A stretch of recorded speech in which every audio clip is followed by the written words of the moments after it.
Hello everyone, तो कैसे हो आप सभी। आई होप कि आप सभी अच्छे होंगे। तो मैं आज आपके लिए लेकर आई हूँ 1 केजी चॉकलेट केक की रेसिपी, जो बहुत ही परफेक्ट मेजरमेंट के साथ बताई है और स्टेप बाय स्टेप बताई है। जो शुरू से एंड तक जो स्टेप केक बनाने में इस्तेमाल की जाती है, वही सभी स्टेप मैंने इसमें ऐड की है। तो मेरी वीडियो को एंड तक पूरा देखना, बिना स्किप किए देखना, ताकि आपसे कोई भी स्टेप मिस ना हो जाए। अगर आप बिगनर्स हो या शुरू बार केक बनाना चाहते हो, तो आई होप कि यह वीडियो आपको बहुत ज़्यादा पसंद आएगी और बहुत ही यूज़फुल आपके लिए ये वीडियो होने वाली है। तो इसमें मैंने परफेक्ट क्रीम बनाना बताया है, परफेक्ट गनाश बनाना बताया है, और आपके पास जो सामान नहीं है तो आप उसकी जगह क्या यूज़ कर सकते हो वो भी मैंने इसमें बताया है। तो बहुत ही परफेक्ट केक बनने वाला है। तो ये 1 केजी का केक है, बहुत ही ईज़ी वे में मैंने बताया है और आप बहुत ही आसानी से इसे बना लोगे। तो चलिए इसे हम बनाना शुरू करते हैं, बहुत ही आसान है इसे बनाना।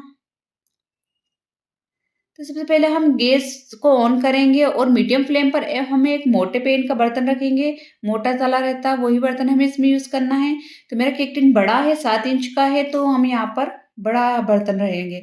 तो अगर आपका केक टिन छोटा है तो आप छोटा भी बर्तन यूज़ कर सकते हैं। फिर हम एक बाउल में 2 कप 240 एमएल वाले कप से हम 2 कप यहाँ प्रीमिक्स लेंगे। तो ये होममेड प्रीमिक्स है। अगर आपको होममेड प्रीमिक्स की रेसिपी चाहिए तो मुझे कमेंट्स में ज़रूर बताना। मैं अगली रेसिपी आपको होममेड प्रीमिक्स की ही बताऊँगी। तो यहाँ पर 2 कप हम प्रीमिक्स लेंगे और 2 टेबल स्पून एक्स्ट्रा लेंगे। ये 1 किलो के लिए मैं बता रही हूँ आपको।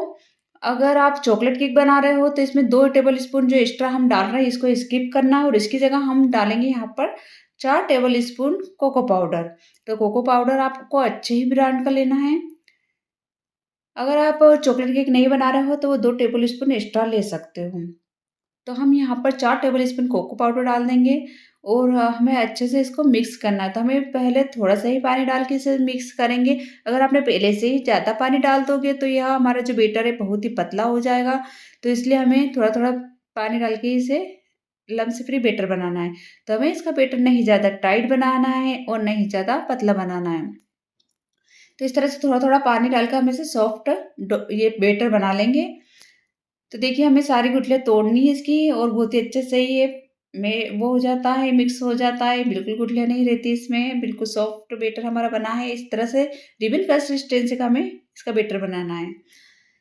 फिर हम एक पेन लेंगे। तो यहाँ पर पेन मैंने 7 इंच का लिया है। अगर आपके पास बटर पेपर नहीं है तो आप जो घर में हमारी नॉर्मल कॉपियाँ रहती है उसका भी एक पेज फाड़ के इसमें इस तरह से नाप कर काट सकते हो। तो इस तरह से हम राउंड काट लेंगे। तो मेरे पास बटर पेपर था, पर मैंने आपको बताने के लिए इसमें कागज़ का यूज़ किया है। फिर हमें बर्तन में ऑयल लगाएँगे, फिर उसपे पेपर लग के रखेंगे और फिर हम ऑयल लगाएँगे। पेपर के ऊपर भी हमें हल्का-सा ऑयल लगाना है। तो जो हमारा बैटर था उस पर हम 2 टीस्पून ऑयल डालेंगे। तो ऑयल हमें बिना खुशबू वाला लेना है, रिफाइंड ऑयल लेना है। आप दूसरा मूँगफली का तेल या दूसरा सरसों का तेल यूज़ इसमें बिल्कुल भी मत करना, क्योंकि हमारे केक में उसकी जो स्मेल है वो अच्छी नहीं लगती, अच्छी नहीं आती है।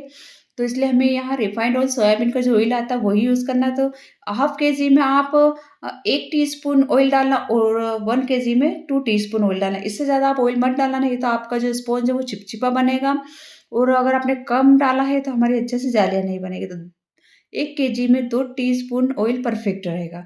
तो हम इसे अच्छे से रिबन कंसिस्टेंसी का बैटर बना के इस तरह से हम बर्तन में डाल देंगे और अच्छे से फैला के उसे 2 से 3 बार अच्छे से टैप कर लेंगे। तो इस तरह से टेप करने से जो एयर होती है, वो सभी बाहर आ जाती है और ह परफेक्ट जाली बनती है हमारे स्पॉन्ज में।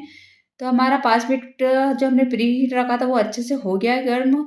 तो हम गैस की फ्लेम यहाँ पर बिल्कुल स्लो कर देंगे और हमारा जो केक टिन है, वो इसमें रख देंगे और इसे ढक कर हमें कम से कम 45 से 50 मिनट तक इसे बेक करना है। तो इसमें बीच में खोल कर बिल्कुल भी मत देखना। आप ढक्कन पर एक वज़न रख देना जिससे एयर इधर से उधर नहीं निकले और हमारा केक परफेक्ट बेक हो।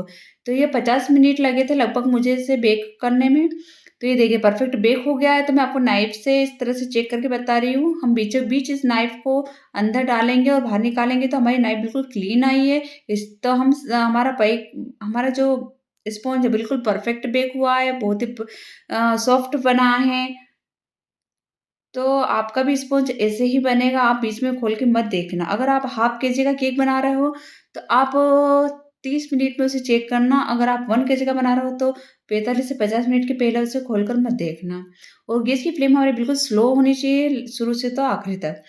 तो ये देखिए जो ऊपर की जो हमारी लेयर है वो हम पतले-पतले काट लेंगे, वैसे इसमें काटने की ज़रूरत तो नहीं है, पर हम इसे अलग निकाल देंगे तो जो हम शुगर सिरप से जब हम इसे सोक करेंगे ना, तो हमारे जो ये जालियाँ अच्छे से पानी को एब्ज़ॉर्ब कर लेगी। अगर ये हम ऊपर की परत नहीं निकालेंगे तो पानी हमारा अंदर तक नहीं जाएगा, शुगर सिरप हमारा अंदर तक नहीं जाएगा। तो अगर फर्स्ट बार इसे काट रहे हो, बना रहे हो, तो पहले हम नाइफ़ से आस-पास अच्छे से एक जैसे लेयर काट लेंगे और फिर धागे से इस तरह से काट लेंगे, जिससे हमारी परफेक्ट लेयर कट के आएगी। तो मैंने घर के ही नाइफ से इसे काट कर बताया है, क्योंकि शुरू-शुरू कभी किसी के पास नहीं होता है नाइफ, तो ये घर की नाइफ से मैं आपको काट कर बता रही हूँ, इससे बहुत ही परफेक्ट बनता है। तो इसी तरह हमें बराबर लेयर काटनी है, थोड़ा-थोड़ा कट लगाना और फिर थ्रेड से इसे पिना कर अंदर की साइड इसे खींचना है। तो क्रॉस एरिया में करके इसे खींचना है, तो देखिए परफेक्ट जाली बनी हमारे स्पॉन्ज की और बहुत ही नरम सॉफ्ट हमारा स्पॉन्ज बन के तैयार हुआ है। बहुत ही परफेक्ट हमारा स्पॉन्ज बना है, तो आपसे भी बनेगा, आप एक बार ट्राई करके ज़रूर देखना। तो तीनों लेयर को हमने इसी तरह से इक्वल काटना है। तो तीनों लेयर को हमने परफेक्ट काट ली है। फिर हम 100 ग्राम की जो पट्टी है हमारी डार्क कंपाउंड की जो चॉकलेट है वो लेंगे हम। तो एक पट्टी हम इसमें लेंगे और इसे बारीक-बारीक कट कर लेंगे। फिर हम इसमें 4 टेबल स्पून व्हिपिंग क्रीम डालेंगे। तो ये आप इस अगर आपके पास व्हिपिंग क्रीम नहीं हो तो आप इसमें दूध भी डाल सकते हो, अमूल की फ्रेश क्रीम भी डाल सकते हो। फ्रेश क्रीम से भी परफेक्ट बनती है, पर मैं हमेशा व्हिपिंग क्रीम से ही बनाती हूँ, इससे बहुत ही अच्छा टेस्ट आता है और वो बहुत ही अच्छी शाइन आती है, हमारी जो चॉकलेट गनाश बनती है उसमें बहुत ही अच्छी शाइन आती है। फिर हम गैस की ऑन करेंगे और फ्लेम बिल्कुल स्लो करेंगे। स्लो फ्लेम पर हमें इसे चॉकलेट को मेल्ट करना है। तो यहाँ पर 100 ग्राम पट्टी में मैंने 4 टेबल स्पून व्हिपिंग क्रीम डाली थी। और स्लो फ्लेम पर ही हम इसे मेल्ट करेंगे। तो हम थोड़ा-सा इसको गैस पे से हटाएँगे, फिर मेल्ट करेंगे, फिर गैस पे रखेंगे, फिर हटाएँगे। इस तरह से हमें इसे मेल्ट करना है। अगर आपने हाई फ्लेम पर इसे मेल्ट करने की कोशिश करी तो हमारी जो चॉकलेट है वो जल जाएगी और स्मोकी स्मोकी जली-जली सी लगेगी, अच्छी नहीं लगेगी, इसमें कड़वाहट सी आ जाएगी। तो हमें हटा-हटा के इसे मेल्ट करना है। तो बहुत ही जल्दी हमारी चॉकलेट मेल्ट हो जाती है। तो इसमें चॉकलेट की ज़रा से भी लम्प्स नहीं रहनी चाहिए, बिल्कुल गुठलियाँ नहीं रहनी चाहिए, बिल्कुल इस तरह से हो जाना चाहिए सॉफ्ट, बिल्कुल मेल्ट हो जानी चाहिए हमारी चॉकलेट। फिर हम क्या करेंगे कि एक बाउल में बर्फ़ लेंगे, तो बर्फ़ के ऊपर जब हम व्हिपिंग क्रीम को हम जब बीट करते हैं ना, तो बहुत ही परफ़ेक्ट हमारी क्रीम बन के तैयार होती है, मेल्ट भी नहीं होती है। अगर आपकी क्रीम मेल्ट होती है, तो इस तरह से एक बर्फ़ का बाउल नीचे रख लेना, जिससे हमारी क्रीम भी बहुत ही जल्दी बीट हो जाती है और बहुत ही ज़्यादा टाइम तक ये स्टेट बनी रहती है। तो हमने 1 किलो केक के लिए यहाँ पर हम लेंगे 2 कप क्रीम। तो अगर आप को भी यही व्हिपिंग क्रीम चाहिए तो मेरे से कमेंट्स में आप ज़रूर पूछना, ज़रूर कमेंट्स करके पूछिए, मैं आपके कमेंट्स का ज़रूर जवाब दूँगी कि मैंने कौन-सी क्रीम इसमें यूज़ करी है और कौन-सी चॉकलेट वग़ैरह सब चीज़ों को मैं इसमें बताऊँगी। तो ये देखिए परफ़ेक्ट हमारी व्हिपिंग क्रीम बन के तैयार होगी। वैसे तो सर्दियों के दिनों में यूँ भी हमारी क्रीम अच्छी बनती है, अगर किसी की क्रीम हल्की है, तो बर्फ़ का जो है बाउल नीचे रख के इस तरह से ट्रिक को यूज़ कर सकते हो, इससे आपकी क्रीम मेल्ट नहीं होगी, बहुत ही स्ट्रिप बनेगी। तो इस तरह से हमें बीटर को चलाना है, तो बीटर को हम 5 से 6 मिनट तक चलाएँगे। सबसे पहले हम स्लो फ्लेम पर ही इसको बीटर को चलाएँगे, 1 नंबर पर जो रहता है ना, उस पर चलाएँगे, फिर हम इसे धीरे-धीरे करके हाई फ्लेम कर देंगे, जिससे हमारी जो क्रीम है परफेक्ट हो जाएगी। तो 5 नंबर पे हम इसको करके अच्छे से बीट करेंगे। जब लास्ट का हमारा टाइम रहेगा तो हम इसे फास्ट कर देंगे और राउंडली सभी तरह से हमें इसे बीट करना है। तो अंदर की साइड से भी हम क्रीम को बीट करेंगे ताकि हमारी जो अंदर की क्रीम है वो मेल्ट नहीं हो, अंदर से भी अच्छे से वो स्ट्रिप बन जाए, अच्छे से बीट हो जाए हमारी क्रीम और आस-पास से भी अच्छे से बीट हो जाए। इसलिए हम जो हमारी बीटर मशीन है इसको सभी तरफ से अच्छे से घुमा-घुमा कर हमें इसे बीट करना है। तो 5 से 6 मिनट लगेंगे और आपकी भी क्रीम परफेक्ट बनेगी। इसी तरह मेरी ट्रिक्स एक बार ज़रूर यूज़ करके देखना। अगर आपकी भी क्रीम इसी तरह बने तो मुझे कमेंट में अपना फीडबैक ज़रूर देना। तो बर्फ़ को नीचे रखने से ये होता है कि हमारी जो क्रीम है लंबे समय तक स्टिक बनी रहती है और मेल्ट भी नहीं होती है। बहुत ही अच्छी से अब जब हम फ्लावर वग़ैरह बनाते हैं तो बहुत ही अच्छी फिनिशिंग आती है, तो मैं आपको एंड तक ज़रूर बताऊँगी। मैं इसी तरह से क्रीम को एक बार ही बीट करके मैं 4 से 5 केक एक ही बार में बना लेती हूँ। मैं अलग-अलग क्रीम नहीं बीट करती हूँ इसलिए। तो ये देखिए घुमा-घुमा के हमें इसे सब दूर से ही बीट करना है, मशीन को हमें सब दूर ही घुमाना है और बाउल को भी हमें घुमाते रहना है ताकि जो आस-पास किनोर की जो हमारी क्रीम है वो भी अच्छे से बीट हो जाए और बीच की जो क्रीम है वो भी अच्छे से बीट हो जाए, तो बहुत ही परफेक्ट हमारी क्रीम बन के तैयार होगी और बिल्कुल भी मेल्ट नहीं होगी। तो ये देखिए थोड़ी-थोड़ी टाइट होने लग जाएगी, इस तरह की हमारी डिज़ाइन बनने लग जाएगी तो आप समझ जाना कि हमारी क्रीम परफेक्ट बन रही है और थोड़ी टाइट होने लग जाएगी जब हम मशीन को चलाते हैं ना, बीटर मशीन को चलाते हैं तो थोड़ी-थोड़ी टाइट हो चलने लग जाती है तो समझ जाना कि हमारी क्रीम परफेक्ट बनी है। मैं बाउल को भी उल्टा करके बता रही हूँ, हमारी क्रीम इतनी परफेक्ट स्टिफ बनी है कि नीचे भी नहीं गिर रही है। तो ये देखिए इस तरह से हम जब मशीन को उठाए तो इस तरह से स्ट्रिप बन जानी चाहिए, जो ये आपको दिख रही है ना डिज़ाइन इस तरह की बन जानी चाहिए। तो छोटी-छोटी ट्रिक का आप ज़रूर ध्यान रखिए और इस ट्रिप और ट्रिक्स के साथ ही इस क्रीम को आप बीट कीजिए, आपकी भी क्रीम परफेक्ट बनेगी। तो किसी भी चीज़ से नहीं घबराना चाहिए हमें, कुछ करेंगे तो हमसे होगा ना, तो इसलिए करके ज़रूर देखना पड़ेगा। तो स्पैचुला से भी यह क्रीम नहीं गिर रही है, तो इस तरह से हम क्रीम बना के अलग रख देंगे। फिर हम एक केक बोर्ड लेंगे।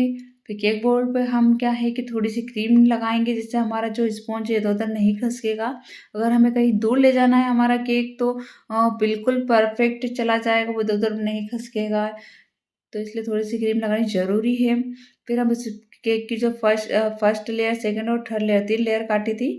तो जो मिडल की लेयर है ना, बीच की लेयर वो हम सबसे पहले रखेंगे इस पर बोर्ड पर और जो फर्स्ट की लेयर है ना, वो हम सबसे नीचे रखेंगे, जो सबसे नीचे की लेयर है वो हम सबसे ऊपर रखेंगे। तो इस तरह से हमें शुगर सिरप से इसे सोक करना है। अगर आपके पास कॉफ़ी है तो आप कॉफ़ी का 1 चम्मच भी इसमें डाल सकते हो, इससे भी चॉकलेट केक में बहुत ही अच्छा फ्लेवर आता है। कॉफ़ी फ्लेवर बहुत ही अच्छा आता है। मेरे पास कॉफ़ी नहीं थी इस टाइम, तो मैं गाँव में रहती हूँ इसलिए यहाँ पर कुछ चीज़ें नहीं मिलती है, तो मैंने कॉफ़ी को स्किप किया है। आप शुगर सिरप से भी बढ़िया बनेगी। तो मैंने नॉर्मली पानी में शुगर को अच्छे से मेल्ट कर लिया है और फिर इसको अच्छे से हमें डालना है। तो किनारी पे हमें जो स्पॉन्ज की किनारी जो हमारी हार्ड हो जाती है, उस पर हमें अच्छे से सोक करना है। फिर हम इस पर क्रीम लगाएँगे, तो क्रीम हमें एक जैसी लेयर लगानी जिस लेयर की हमारा जो स्पॉन्ज है उसी लेयर की उतनी ही थिक लेयर की हमें क्रीम भी लगानी है। फिर हम यहाँ पर 2 टेबल स्पून इसमें चॉकलेट गनाश डालेंगे, जो हमने बना के रखा था वो डाल देंगे। तो देखिए कितना शाइन कर रहा है, ना ही मैंने इसमें बटर डाला है, ना ही ऑयल डाला है, कुछ भी नहीं डाला, आपके सामने ही मैंने इसे बना के बताया है। तो बहुत ही परफेक्ट शाइनी हमारा गनाश बन के तैयार हुआ है। तो हमने 2 टेबल स्पून इसमें डाल देंगे और इसे अच्छे से फैलाएँगे। तो सभी तरफ हमें अच्छे से फैलाना है ताकि एक-एक बाइट में जो चॉकलेट का फ्लेवर आएगा ना तो बहुत ही अच्छा लगेगा, बहुत ही प्यारा टेस्ट आएगा। तो इस तरह से हमें सभी तरफ चॉकलेट को एक जैसे फैलाना है। तो पहले एक नाइफ़ की सहायता से हम एक जैसे से सब दूर लगा लेंगे। अगर आप फर्स्ट बार बना रहे हो तो आपको थोड़ी-सी दिक्कत आएगी, पर आप जब प्रैक्टिस करते जाओगे तो आपसे भी ये केक बहुत ही परफेक्ट बनेगा। केक बनाना ज़्यादा मुश्किल नहीं है, बस इसमें प्रैक्टिस की ज़रूरत है। फिर हम दूसरी लेयर रखेंगे, दूसरी लेयर को भी हम अच्छे से दबा देंगे थोड़ा-सा बीच ताकि हमारा जो डोम शेप नहीं आए। फिर हम इस पे शुगर सिरप से सोक करेंगे, फिर हम क्रीम लगाएँगे और फिर इस पे चॉकलेट गनाश लगाएँगे। तो हर लेयर में हमें 2 टेबल स्पून गनाश लगाना है। अगर हाफ़ केजी का आप केक बना रहे हो तो आप 1 कप क्रीम का यूज़ करना और 1 केजी में हम 2 कप क्रीम का यूज़ करते हैं। तो इससे परफेक्ट मेज़रमेंट रहता है। पूरी क्रीम मेरी यहाँ यूज़ हो गई थी 2 कप। फिर लास्ट में हमारे हमको करनी है क्रम कोटिंग। तो क्रम कोटिंग के लिए हम थोड़ा-सा ही क्रीम इसमें लगाएँगे। तो इस क्रीम को हम इस पे डालकर अच्छे से साइड में लगाकर थोड़ी-थोड़ी क्रीम को अच्छे से जितने भी हमारे होल है उन सभी को में हमको क्रीम को फ़िल करना है। होल को हमें बंद करना है और अच्छे से एक जैसी लेयर इसकी लगानी है। तो क्रीम को अच्छे से लगा लेंगे हम और इसे 5 से 10 मिनट तक हम फ्रिज में रख देंगे जिससे हमारी जो क्रीम अच्छे से सेट हो जाए, जो इसके क्रम्स है वो ना निकले, वो भी इसमें सेट हो जाए ताकि जब हम फाइनल आइसिंग करें तो हमारे जो क्रम्स है उसमें ना लगे। अगर हम फाइनल आइसिंग करेंगे और इसे सेट नहीं करेंगे तो जो क्रम्स है ना वो उभर के ऊपर आ जाएँगे और वो अच्छे नहीं लगेंगे दिखने में। तो हमें पहला क्रम कोटिंग करना बहुत ज़रूरी है। तो इस तरह से कम क्रीम लगा के हम इस पर क्रम्ब कोटिंग कर देंगे, जिससे जो हमारे क्रम्ब्स हैं इसमें चिपक जाएँगे अच्छे तरीके से। अगर आपको जल्दी है तो आप डायरेक्ट क्रीम से भी फाइनल आइसिंग भी कर सकते हो, तो मुझे यहाँ पर थोड़ा जल्दी ये केक देना था, तो मैंने डायरेक्ट फाइनल आइसिंग कर दी थी इसकी। तो हम एक पाइपिंग बैग लेंगे, उसमें हम क्रीम को डालेंगे और फिर इस तरह से हम सारी दूर क्रीम को लगा लेंगे, जिससे हमारी क्रीम एक जैसी लगेगी और एक कोन में ही मेरी सारी क्रीम एक केक के पे परफेक्ट लग गई थी। तो हमें यहाँ पर क्रीम पतली लेयर में नहीं लगानी, अगर आप पतली लेयर में लगाओगे और जब इसे फाइनल फिनिशिंग दोगे ना, स्क्रैपर से जब घुमाओगे ना, तो आपका जो स्पंज वो दिखने लगेगा। इसलिए क्रीम की थिकनेस हमें थोड़ी ज़्यादा ही रखनी है, ताकि हमारा स्पंज अंदर का ना ही दिखे। तो मैं थोड़ी-थोड़ी ट्रिक्स और छोटे-छोटे ट्रिक्स आपको बताती जा रही हूँ, ताकि आपसे कुछ स्टेप मिस ना हो जाए, आपसे कुछ गलती ना हो। तो इसलिए आप इन छोटी-छोटी ट्रिक्स और टिप्स को ध्यान में रखते हुए ये केक बनाना।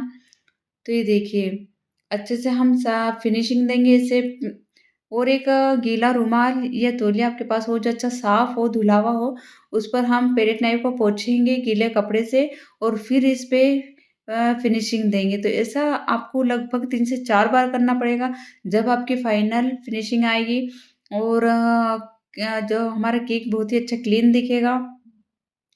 तो मुझे भी लगभग 2 से 3 बार ऐसे हर बार फिनिश करना पड़ता है, क्लीन करना पड़ता है, एक ही बार में किसी से भी नहीं होता है ये। फिर हम इस तरह का स्क्रैपर लेंगे और स्क्रैपर से हम हल्के हाथ से, बिल्कुल हल्के हाथ से हमें इसे थोड़ा-सा तिरछा हाथ रख के हमें इसे चलाते रहना है, जिससे हमारी बहुत ही अच्छी डिज़ाइन बन के आएगी। अगर आप इसे सिंपल बनाना चाहते हो तो एक प्लेन स्क्रैपर भी आता है, उससे भी आप इसे बना सकते हो, या प्लेट नाइफ से भी आप प्लेन इसे बना सकते हो। तो ये देखिए, फिर हम नीचे से स्क्रैपर से घुमा के ऊपर से हम प्लेट नाइफ से साइड में से बिल्कुल हल्के हाथ से तिरछा हाथ लाएँगे, जिससे हमारी क्रीम ऊपर की भी अच्छी क्लीन हो जाएगी। तो हमें साइड से हल्का हाथ से लाना है और फिर हमें कपड़े से, गीले कपड़े से पोंछना है, फिर हम इस पे लगाएँगे, ताकि हमारी एक जो क्रीम प्लेट नाइफ में चिपकी रहेगी तो वो वापस इस पे लगेगी और फिनिशिंग नहीं आएगी, इसलिए हमें इसे गीले रुमाल से अच्छे से साफ करना है। तो ये देखिए, आराम-आराम से आप इस काम को करिए, बिल्कुल हल्के हाथ से करना, बहुत ही जल्दी हो जाता है और बहुत ही आसानी से हो जाएगा। 1-2 बार आपसे नहीं होगा, पर आप कोशिश करोगे तो ज़रूर आपसे होगा, क्योंकि कोशिश करने वालों की हार नहीं होती है। तो ये देखिए, शुरू-शुरू हमसे भी केक में बहुत ही दिक्कत आती थी और काफ़ी मुश्किलों का सामना करना पड़ता था। कभी स्पॉन्ज बिगड़ जाता था, तो कभी बैटर बिगड़ जाता, कभी क्रीम बिगड़ जाती थी, तो कभी क्या। तो मैंने को बहुत कोशिश करी, प्रैक्टिस करी और फिर परफेक्ट बनने लग गया और आज बहुत ही ज़्यादा ऑर्डर आते हैं मेरे पास। तो इसलिए कोशिश करते रहना चाहिए। फिर हम पाइपिंग बैग में जो हमारा चॉकलेट गनाश का हमने बना के रखा था, उसे छान लेंगे और छान कर ही हमें इसे भरना है इसमें पाइपिंग बैग में, ताकि इसमें जो लम्प्स वगैरह हों, वो नहीं आएँ। तो हम इस तरह से ज़िगज़ैग में डिज़ाइन बना देंगे। हम हाफ केक पे इस पे ऐसे डिज़ाइन बनाएँगे और पैलेट नाइफ़ से ऐसे हल्के-हल्के से इस तरह से स्प्रेड करेंगे। तो बहुत ही आसानी से ये हो जाता है। अगर आपकी गनाश का थोड़ा-सा टाइट हो गया है, तो आप एक बार गैस पर फिर से स्लो फ्लेम पर उसे गर्म कर लेना, बहुत ही जल्दी वो हो जाता है मेल्ट और वापस से पतला हो जाएगा आपका जो गनाश का है, बहुत ही पतला हो जाता है, वापस अपनी कंसिस्टेंसी में आ जाएगा। फिर आप पाइपिंग बैग में भरना। तो ये देखिए, मैंने R1 की 11 नोज़ल ली है, R11 नोज़ल ली है मैंने यहाँ पर और फिर उसे भी पाइपिंग बैग में लगा दिया है। पाइपिंग बैग का मुँह हम पहले आगे से काटेंगे और फिर हम अम, नोज़ल को पिनाएँगे और फिर इसको कोन में हम क्रीम को भरना है। अगर आप यहाँ पर कलर वाला बनाना चाहते हो, तो इसमें कलर, क्रीम में कलर को भी ऐड कर सकते हो। तो मुझे यहाँ पर पूरा व्हाइट चाहिए था। जो मैं फ्लावर बनाऊँगी मुझे व्हाइट ही चाहिए था, इसलिए मैंने इसमें क्रीम को ऐड नहीं किया, सॉरी, कलर को ऐड नहीं किया है। तो ये देखिए, ये नोज़ल मेरी फ़ेवरेट नोज़ल है, अधिकतर मैं इसी नोज़ल का यूज़ करती हूँ और बहुत ही ईज़ी वे में, ईज़ी तरीके से ये बन जाते हैं इससे फ्लावर। तो कुछ भी नहीं करना है, सिंपली हमें हल्के से प्रेशर देना है और हाथ को हमें ज़िगज़ैग इधर से उधर राउंड में घुमाना है। तो परफ़ेक्ट हमारे फ्लावर बन के कंप्लीट रहेंगे। अगर आपसे कोई फ्लावर छोटा या बड़ा बन गया है, तो आप वो छोटे फ्लावर को थोड़ा-सा बड़ा कर सकते हो। उस पर एक बार और इस तरह से ऐसे कर सकते हो, जिससे हमारा फ्लावर जो है बड़ा बन जाएगा। तो इसमें आप चाहो तो जो हमारी चॉकलेट की डिज़ाइन बन के आती है, बनाते हैं हम जब, तो वो भी आप इसमें लगा सकते हो, या फिर चॉकलेट का हमारे जो बिस्कुट आते हैं वो भी आप इसमें लगा सकते हो फ्लावर के बीच-बीच में, तो बहुत ही सुंदर लगेगा। फिर जो चॉकलेट गनाश करती है वो हम इसमें लगाएँगे, तो इस तरह से हमें छिटकना है, छिटकने से बहुत ही अच्छी सुंदर डिज़ाइन बन के हमारी आएगी। परफेक्ट डिज़ाइन बनेगी, बिल्कुल बेकरी की तरह ही हमारा केक लगेगा। तो इस तरह से हमें उँगली से इसे छिटकना है। अगर आप स्पून से या किसी और चीज़ से छिटकोगे तो कोई जगह ज़्यादा, कोई जगह कम जो हमारी चॉकलेट उड़ेगी, इसलिए हमें उँगली से बहुत ही परफेक्ट होता है, डिज़ाइन बन के आती है। तो फिर हम क्या करेंगे कि हमें बाउंड्री बनानी है। तो देखिए जब हम बॉर्डर बनाएँगे ना तो उसमें कोन में हम जो क्रीम है वो फिल कर लेंगे और बिल्कुल सिंपल मैं आपको बताती हूँ बॉर्डर बनाना कि इस तरह की जो पर्ल वाली जो बॉर्डर बनती है ना बहुत ही सुंदर लगती है, बिल्कुल बेकरी जैसा हमारा केक लगता है। तो कुछ भी नहीं करना है, बिना नोज़ल के ही आपको पाइपिंग बैग में क्रीम भरनी है और थोड़ा-सा इसमें छेद करना है, थोड़ा-सा हमें आगे से काट लेना है और इस तरह से सिंपल इसे जो हम बिंदु लगाते हैं ना, इस तरह से हमें बिंदु लगाना है। तो बहुत ही सुंदर बन जाता है और बहुत ही जल्दी बन जाती है और ये पर्ल वाली डिज़ाइन तो मेरी फ़ेवरेट है। मैं अधिकतर केक में यही यूज़ करती हूँ, नोज़ल तो बहुत कम यूज़ करती हूँ मैं और इससे बहुत ही स्टैंडर्ड हमारा केक लगता है, बिल्कुल बेकरी की तरह लगेगा ये हमारा केक। तो मेरी ये वीडियो आपको पसंद आए तो मेरे चैनल को सब्सक्राइब कीजिए, लाइक कीजिए और शेयर कीजिए और बेल आइकन का बटन ज़रूर दबाना ताकि आने वाली वीडियो आप तक ज़रूर पहुँचे। तो बहुत ही सुंदर हमारा केक बन के तैयार हुआ है। अगर आपको कुछ पूछना है तो कमेंट्स ज़रूर करना और मेरे चैनल को ज़रूर लाइक कर दीजिए फ्रेंड्स, जिससे मेरा मोटिवेशन बढ़े। Thank you for watching my video.